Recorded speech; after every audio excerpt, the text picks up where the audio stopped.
Breaking news చూస్తున్నాం. తెలంగాణలో రాజకీయ పరిణామాలు చాలా వేగంగా మారుతున్నాయి. ముఖ్యంగా తెలంగాణ కాంగ్రెస్ నేతల ఢిల్లీ పర్యటన చర్చనీయాంశమైంది. Telangana CM Revanth Reddy, deputy CM Bhatti Vikramarka, PCC chief Mahesh Kumar Goud, మంత్రులు, ఎమ్మెల్యేలు ఢిల్లీలో బిజీగా ఉన్నారు.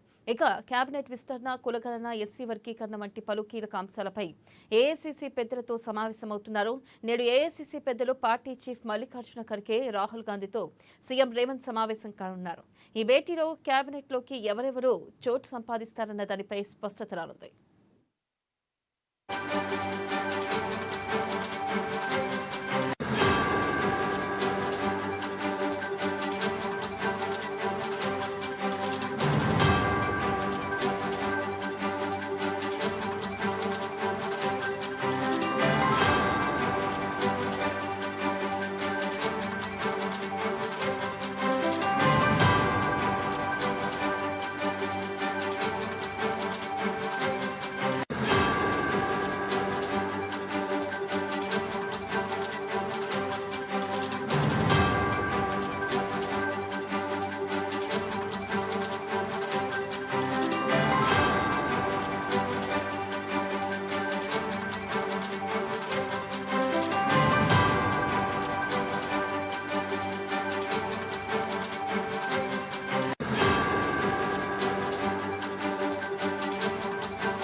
బ్రేకింగ్ న్యూస్ చూస్తున్నాం. తెలంగాణలో రాజకీయ పరిణామాలు చాలా వేగంగా మారుతున్నాయి. ముఖ్యంగా తెలంగాణ కాంగ్రెస్ నేతల ఢిల్లీ పర్యటన చర్చనీయాంశమైంది.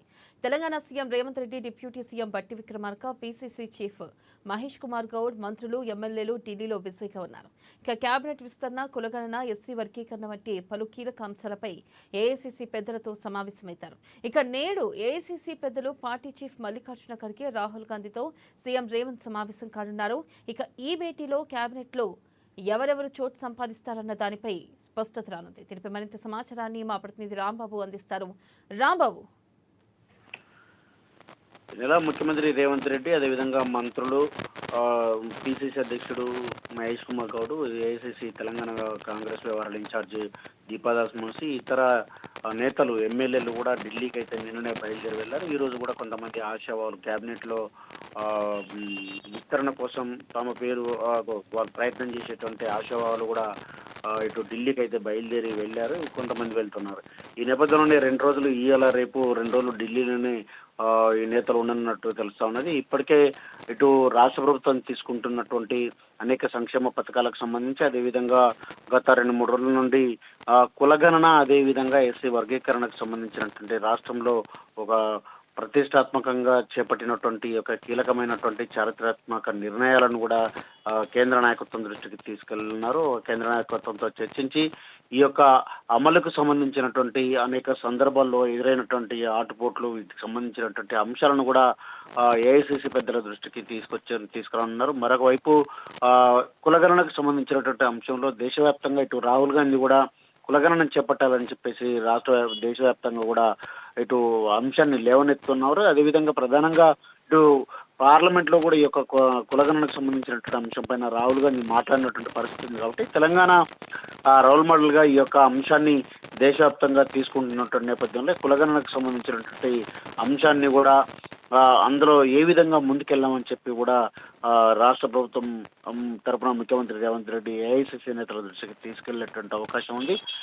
ఈ 2 ఎస్సీ వర్గీకరణ, అదేవిధంగా కులగణనకు సంబంధించినటువంటి 2 అంశాలు. ఎందుకంటే ముఖ్యంగా ఎస్సీ సంబంధించినటువంటి అంశంలో వర్గీకరణకు సంబంధించి ఇటు సుప్రీంకోర్టు కీలకమైనటువంటి తీర్పు ఇచ్చినటువంటి తర్వాత ఏ రాష్ట్రం కూడా అమలు చేయలేదు. కేవలం తెలంగాణ రాష్ట్రం మాత్రమే అమలు చేసింది. అదేవిధంగా ఇటు కులగణన కూడా ఏ రాష్ట్రం కూడా చేపట్టలేదు. దేశంలో ఉన్న కేవలం రేవంత్ సర్కార్ మాత్రమే చేపట్టింది. కాబట్టి ఈ 2 అంశాల పైన ఏ విధంగా ముందుకెళ్ళాము, అందులో ఎదుర్కొన్నటువంటి సమస్యలు ఏంటి అని చెప్పి కూడా ఇటు ఏఐసీసీ నేతల దృష్టికి తీసుకెళ్తున్నారు. మరోవైపు కేబినెట్ విస్తరణకు సంబంధించినటువంటి అంశంలో ఈ యొక్క కేబినెట్ విస్తరణలో అంటే రాష్ట్ర ప్రభుత్వం అయితే స్పీడ్ పెంచింది. అనేక శాఖలు కూడా ఇప్పటికే కొన్ని ముఖ్యమంత్రి దగ్గర, కొన్ని మంత్రుల దగ్గర ఉండడంతో అదనపు భారం అవుతుందని చెప్పి భావిస్తా ఉన్నారు.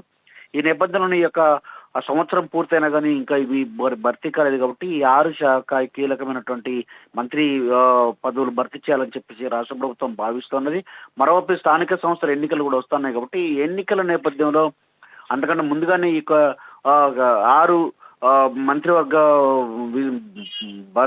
పోస్టులు భర్తీ చేయాలని చెప్పి అదేవిధంగా క్యాబినెట్ విస్తరణతో పాటుగా ఇటు పార్టీ అంటే కూర్పు పిసిసికి సంబంధించినటువంటి ఇంకా కూర్పు పూర్తి స్థాయిలో జరగలేదు. కాబట్టి ఇది కూడా దాంతో పాటుగా నామినేటెడ్ పోస్టులు కూడా భర్తీ చేయాలని చెప్పేసి రాష్ట్ర ప్రభుత్వం భావిస్తున్నటువంటి నేపథ్యంలో దీనిపైన ఇటు కేంద్ర నాయకత్వం ముఖ్యంగా ఏఐసీసీ అధ్యక్షులు మల్లికార్జున ఖర్గే నిన్ననే ఇటు కేసీ వేణుగోపాల్ కూడా కలిసినటువంటి పరిస్థితి ఉన్నది. కాబట్టి ఇతర నేతలను కూడా కలిసి వీటిపైన చర్చించనున్నారు. ఆశావాళ్ళందరూ కూడా ఢిల్లీకి ఇప్పటికే పయనమైన నేపథ్యంలో తమ పేరు ఈ యొక్క జాబితాలో ఉండాలని చెప్పేసి తమ లాబింగ్ అయితే మొదలు పెట్టినట్టు తెలుస్తా ఉంది. ఈ నేపథ్యంలోనే ఢిల్లీకి చాలా మంది నేతలు కూడా పయనమైనట్టు తెలుస్తా ఉంది. దాంతో పాటుగా మంత్రులు, ముఖ్యమంత్రితో పాటుగా మంత్రులు ఉత్తమ్ కుమార్ రెడ్డి, బట్టి విక్రమార్క, ఇతర నేతలు కూడా ఢిల్లీకి అయితే వెళ్ళారు. ఈ రోజు ఏఐసీసీ పెద్దలను ముఖ్యంగా మల్లికార్జున ఖర్గే, రాహుల్ గాంధీ, కేసీ వేణుగోపాల్ లాంటి నేతలను కూడా కలవనున్నారు. Vennela. Right, thank you Rambabu.